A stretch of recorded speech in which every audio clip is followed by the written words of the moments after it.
This episode is brought to you by Kia's first 3-row all-electric SUV, the Kia EV9, with available all-wheel drive and seating for up to 7 adults, with a 0 to 60 speed that thrills you 1 minute and available reclining lounge seats that unwind you the next. Visit kia.com/EV9 to learn more. Ask your Kia dealer for availability. No system, no matter how advanced, can compensate for all driver error and or driving conditions. Always drive safely.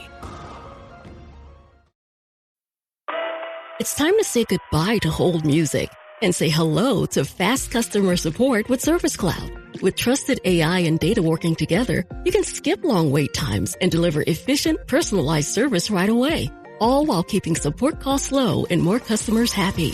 Reimagine your customer support with the #1 AI CRM for service. Learn what's possible at salesforce.com/products/service. 'Tis the season to shine with H&M. Discover the holiday collection and find fashionable pieces for your wardrobe or for under the tree. Get inspired and dazzle with this year's glam. From tuxedo styles, bow detailed pieces, impressive prints, and more. From unforgettable looks to unforgettable gifts. With fashion finds to home decor, find it all at H&M. Treat your loved ones and yourself this season. Shop in-store or at hm.com. This episode is brought to you by Carnegie Mellon's Tepper School of Business. Want to advance your career or switch fields? An MBA from Carnegie Mellon's Tepper School of Business can help. Earn your degree from a top-ranked business school with a thought-provoking curriculum, one-on-one leadership coaching, support from experienced career counselors, and full-time, online hybrid, and accelerated MBA formats. Join the intelligent future. Visit cmu.edu/Tepper to learn more. Apple Card is the credit card created by Apple. You earn 3% daily cash back up front when you use it to buy a new iPhone 15, AirPods, or any products at Apple. And you can automatically grow your daily cash at 4.15% annual percentage yield when you open a high-yield savings account. Apply for Apple Card in the Wallet app on iPhone. Apple Card subject to credit approval. Savings is available to Apple Card owners subject to eligibility. Savings accounts by Goldman Sachs Bank USA, member FDIC. Terms apply. This episode is brought to you by Klaviyo, the platform that powers smarter digital relationships.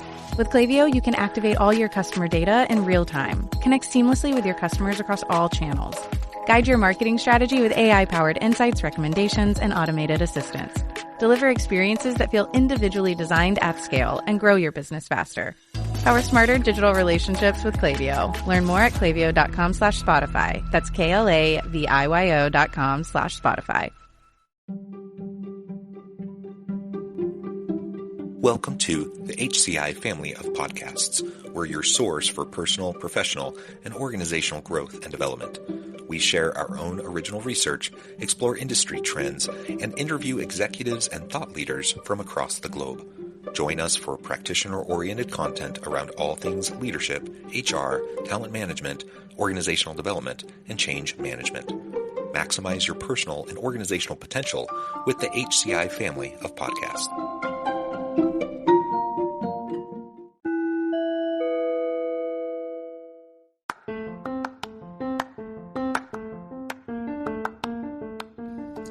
Welcome to the podcast. In this podcast episode, I talk with Vidusha Natahvitharana about institutionalizing collective leadership.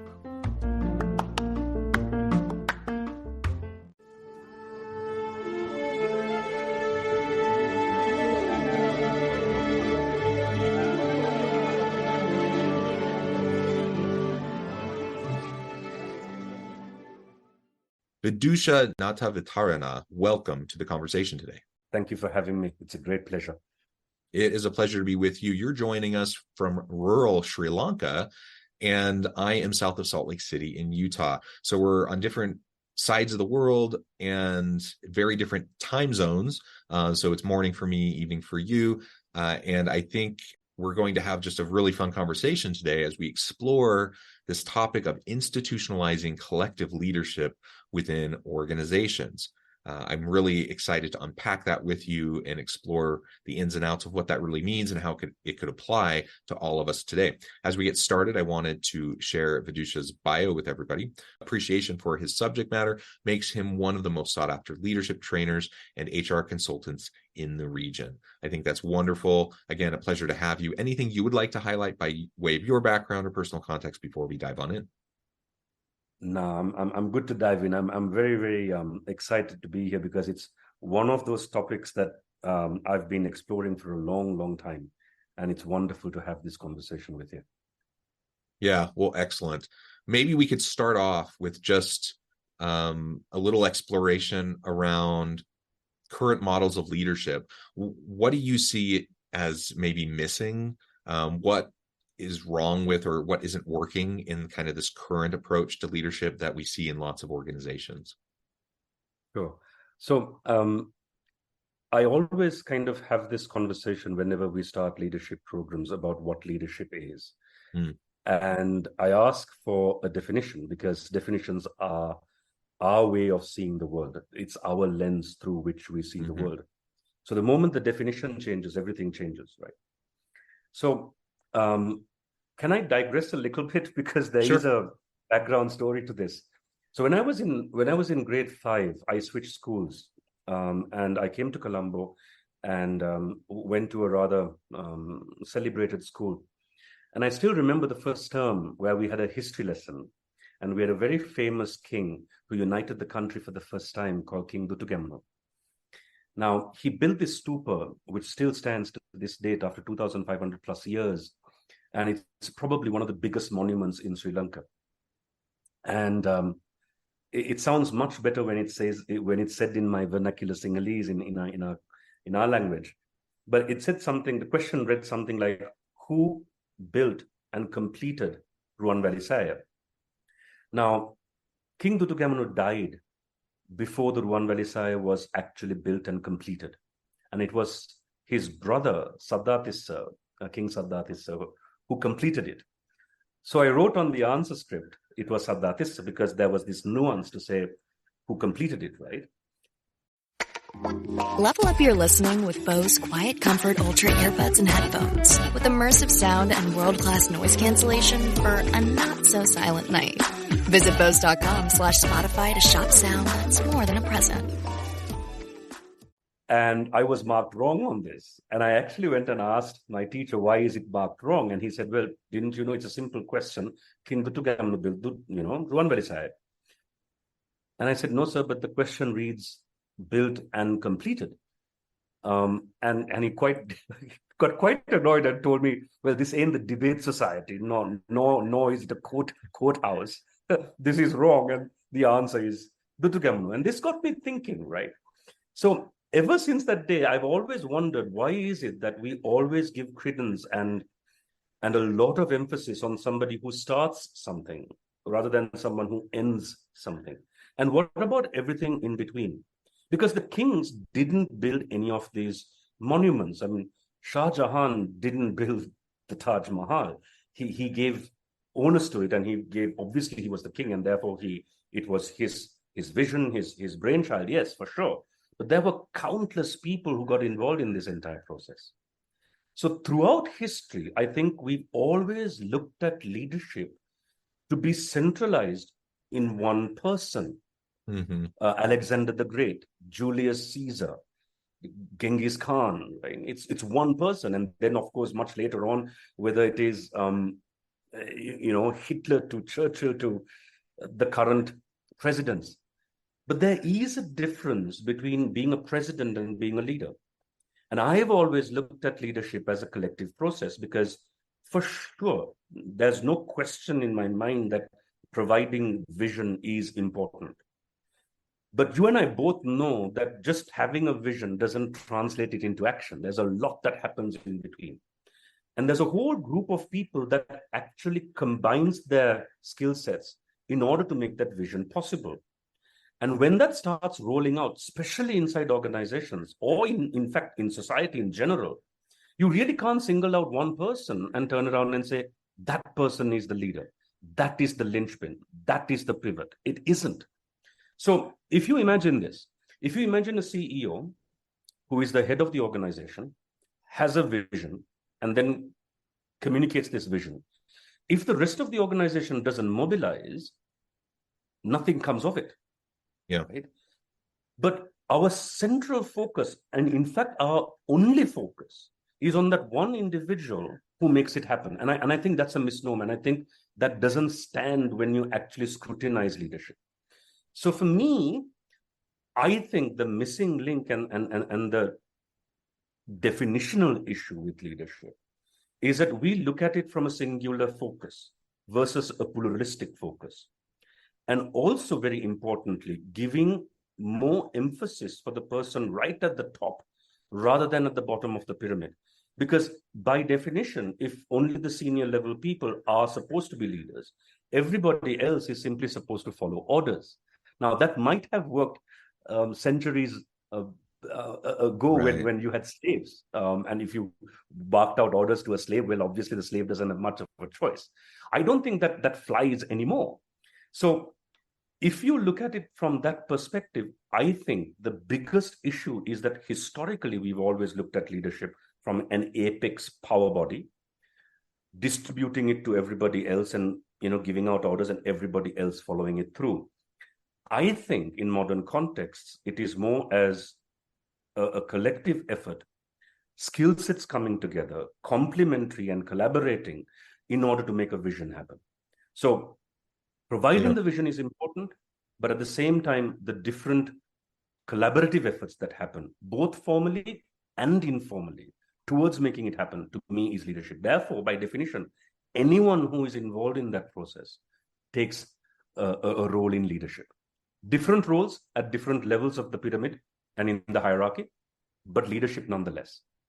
Yeah, I completely agree. I think that is very well said. I think all of us are and should be considered as leaders in our various roles. We need everyone throughout all layers of an organization, regardless of whatever the hierarchy might look like or the organizational structure might look like, whatever my title and role might be. Everyone has leadership capabilities and responsibilities. If you have a hope of the organization being successful and being relevant in the marketplace and innovative and all of that, then you need the best from everybody, and you need leadership from everybody. And frankly, when I see quote unquote leaders, the people with the titles, the people with the hierarchical positions, when I see leaders who treat it as though it's a consolidation of power, they have power, they have control, it's about them, they're ego driven, etc.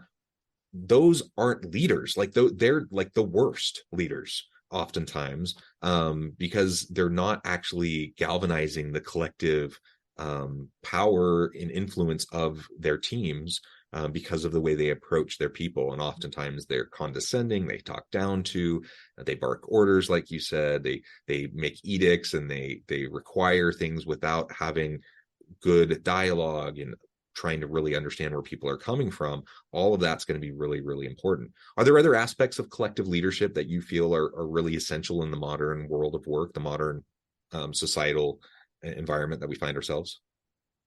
Sure. Let me kind of answer that question in three small different ways. I think if you really look at it, and you touched on a very important point, and I want to kind of make a segue to that because I think lots of people misunderstand it. You're absolutely right. Ultimately, leadership at some point translates into power, whichever way you look at it.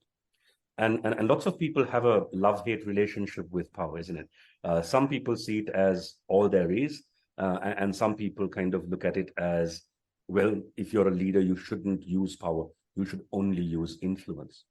I kind of sit in the middle of that equation. I've always felt that there is a place for power.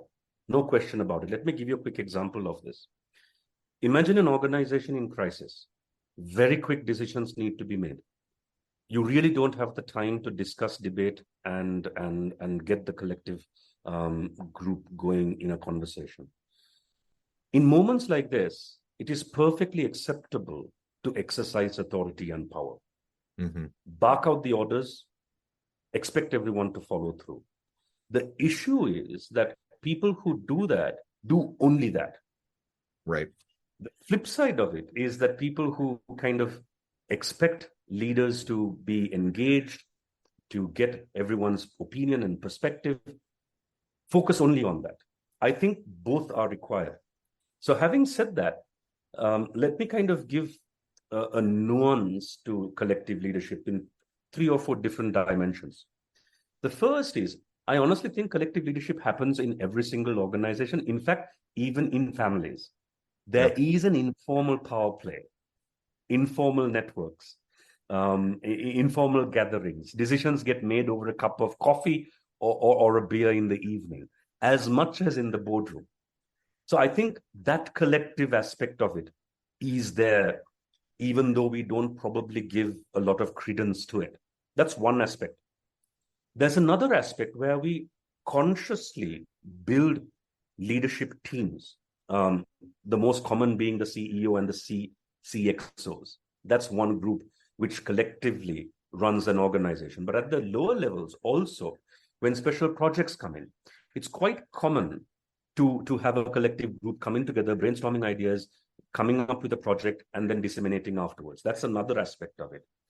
And of course, don't forget that there is the unwritten people who are influencers into decision making. They don't have any formal power. And I often joke about the fact that if you're married with kids, I always joke about the fact that it's not the mom or the dad who runs the household, it's the kids who run the household. We eat what they like to eat. We go on holidays when they have holidays, and we wait until they go to sleep for us to watch TV, you know? So we quite literally run their timetable, even though we are supposed to be the ones who are in charge. In introspect, they actually call the shots, and we follow through. And inside the organizations, it's no different. Sometimes you have very junior level people who have a large sway with decision makers. That too is a collective effort, a very informal one at that. So all of these dimensions are there in leadership when we look at the practical aspects of leadership. Unfortunately, this doesn't quite reflect in how we teach leadership. Nor is it reflected in most of the literature either. We almost always look at an individual and say, these are the characteristics or these are the blueprints that you need to follow in order for you to be a leader. But we do need to look at it from a much more dynamic perspective. I think leadership is a dynamic process. It's not a set of guidelines or a set of rules or a set of competencies or even a set of behaviors. It's an amalgamation of all of that, juxtaposed with the love-hate relationship with power. I don't think you can actually turn around and say leadership is only about influence. I don't think you can say it's only about power either. I think there is a dynamic interplay between these two. Yeah, I know it's well a lot, said. but that's how that's my complicated way of looking at leadership. No, I think that's super helpful. So if we're buying into this idea that collective leadership is going to be more powerful, produce better outcomes for, you know, ourselves and our careers, but our team, our organization, you know, we can bring value to the market, be relevant, etc. How do we go about institutionalizing it? How do we embed it? How do we create systems in our organization so that can be a part of what the DNA of the organization is? In answering that, let me again make a quick detour. The first is to acknowledge the fact that we have collective leadership, even though we might not necessarily see it that way. Even in a typical absolute hierarchy, we have dimensions of collective leadership. Sometimes there is emergent power bases that takes place inside the most rigid of hierarchical organizations. So I do want to kind of, anyone who's exploring collective leadership, especially to institutionalize it, is to first acknowledge the fact that even though you might not look at it that way, it does exist. So let's start there. I think every organization has a certain level of collective leadership embedded in them.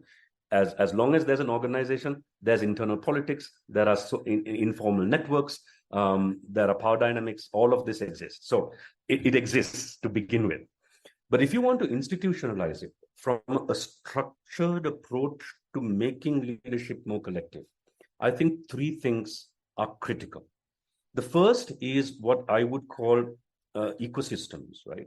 Ecosystems include things like HR policies and procedures, right? Systems and governance protocols, which needs to emphasize how people make decisions, how people promote leaders into the higher levels of the organization. And it's essential, absolutely essential, that you spot people not only for their performance, but also for living values, as well as being able to have two very, very important characteristics. The first is you need to be self-assured. I've often found the biggest problem with, as you said, quote unquote, leaders, is that they're insecure. Yeah. And if you have insecure leaders, it's catastrophic. Because can I just comment on that real quick? So I completely agree. So a lot of times when you see these ego-driven, power consolidating, controlling types of leaders, there's a lot of bluster, and they act all confident. But I think at the foundation of all of that is an immense amount of insecurity and immaturity. And so I think that's really important to recognize when you can be the type of leader that's focused not on yourself, but on the people around you, and developing and building up the people around you and including them in the process, that by its very nature is just a much more self-assured, reassured, mature kind of an approach to how you're going to try to tackle any of the types of issues that organizations and teams have to face. Oh, absolutely. So one is being self-assured, or being, self-assured and being able to be comfortable in your own skin and be confident in who you are truly at your very core. The second is a bit paradoxical when I say it, and lots of people question me on this. Feel free to do so. But there needs to be a paradox. The first is you need to be absolutely driven. But at the same time, you need to temper it with making it not about you, but about the organization. I think that's really important. You cannot be a leader without being driven. I think you do need to have ambition, but not ambition for the sake of your ego, but for the sake of the organization as a whole, so that you drive results through people rather than at the cost of people. Yes, no, I completely agree with that. It's a slightly different way of framing it than I've heard some other people describe it, but I completely agree that, again, if we're making it about ourselves, and we're making it about how, we have all these accolades because we're a great leader, that is simply not going to be as powerful as when we create an environment where everyone can do great work, and we provide the support mechanisms for that to happen. I can be an incredibly driven person in both cases, but the case of the ego-driven leader, it's all about them. And so if I'm a driven person, I'm someone who likes to achieve, I'm someone who likes to accomplish things, but my focus on achievement is recognizing the focus on my team and developing them and helping them. It's just so much more powerful. And frankly, you're going to look better as a leader too. So, I mean, you're going to get more done. Your team's going to accomplish more. It's going to accomplish better stuff and innovate more and all those sorts of things. So you're just going to look brilliant as a leader when you do it that way. But you do need people who are willing to put in the effort and the work behind that kind of leadership, because it does take more sustained, consistent effort to lead in that way. Absolutely.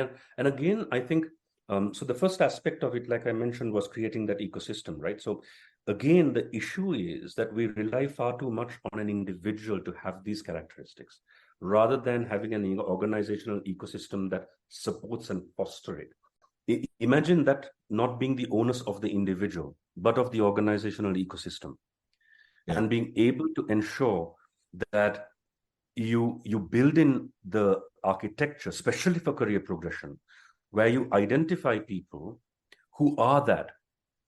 And if you're not that, imagine your organization having conversations with you to say, Vidusha, you're a wonderful performer, but I want you to improve on 1, 2, 3, 4, 5. Now, the moment that happens, I often tell people that we propagate what we celebrate. And that honestly is true. So if we propagate the right values, everything else falls into play. But for that, you need to celebrate the kind of people who live the values versus the people only that which performs. So that's the first part. That's creating the ecosystems. The second is something that you already touched on, which is you need people to consistently and consciously build in time to grow more leaders. Mm-hmm. That's essential. Because, see, it's one thing to talk about this philosophically, right? But the bottom line is we all get sucked into work and we are held accountable and responsible for results. The issue, unfortunately, is most of the time organizations might have very strict guidelines on what meetings you have, the KPIs you need to achieve, and so on and so forth. But I've seen very few organizations who put in the same amount of effort and time into creating learning systems or learning organizations that systematically grows leaders at every level. Yeah. That is critical. So, and I'm not talking of just simply doing training programs on leadership, even though I am a leadership trainer. I often turn around and tell people leadership training doesn't work simply because, no, it doesn't. It really doesn't, because it's only one part of the solution. Right. Right. It's a bit like a kid going to school. I often tell people, think about parents. You can choose the best school for your kid. But as a parent, if you think your responsibility stops simply because you put the kid to school, it's not going to work. You have to come back home, take a look at the books. Now, some kids instinctively want to learn, right? But that's the minority, right? Most of us would like to dodge school as much as possible. So, no, seriously, I often joke about this. I kid you not. I have a daughter who's now 21 years old. She was born prematurely, so she spent some time in an incubator, and I often joke about the fact I wonder whether my daughter actually got switched at birth, because no, here she was waking up every morning, ready to go to school. She's packed the bag the night before. She's packed her sandwiches. She's brought her bottle. She's at the doorstep 15 minutes before we leave, and literally saying, "Can we go now? Can we go now? Can we go now? Can we go now?" And she'll wake up on Saturday and actually be glum about the fact that she's not going to school. And I told my wife, this can't be my kid. because so that's the minority, right?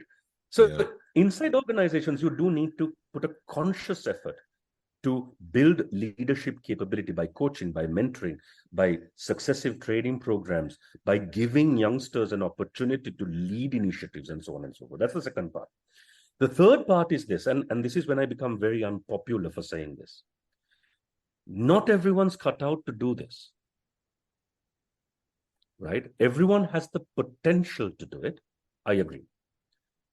But not everyone has the capacity to lead, and the willingness to lead, and the willingness to let go of your ego and leave it behind at some point in your career, saying, this is enough about me. Let me now focus on somebody else. And at a certain level of seniority, if they cannot leave their ego behind and move forward, the organization must be bold enough to remove you, because it is counterproductive, and it is actually the most detrimental thing to collective leadership that I can think of.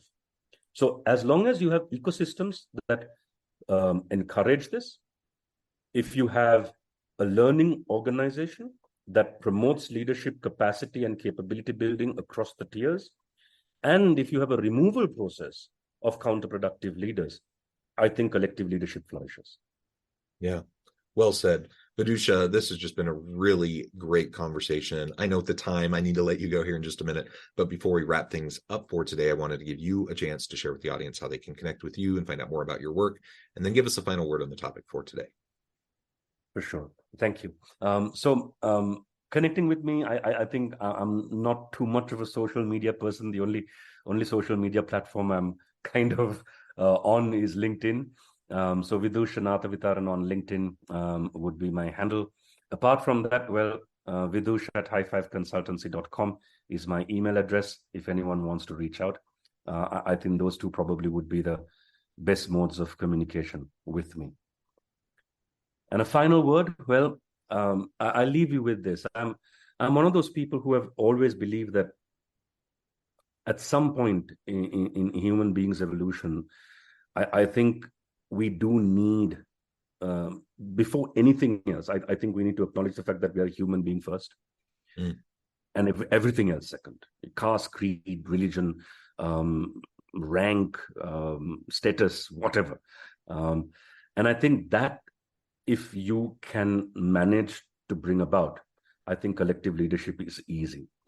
The moment you put anything else above humanity, I think that's when the problem happens. So I think all of the effort that we need to put in, both from a schooling perspective as well as a leadership perspective, needs to bring that to the fore. And I think it is about time, especially now, whilst we are having this conversation. I think there are plenty of examples where that is not the case, and the ill that it brings. So I think that would be a great starting point.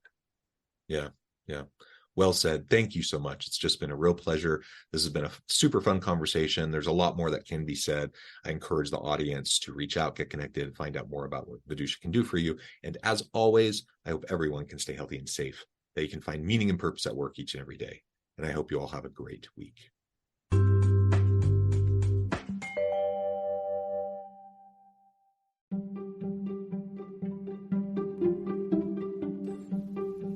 Thanks for joining us for this episode of the podcast. We hope you stay healthy and safe, and please join us again soon.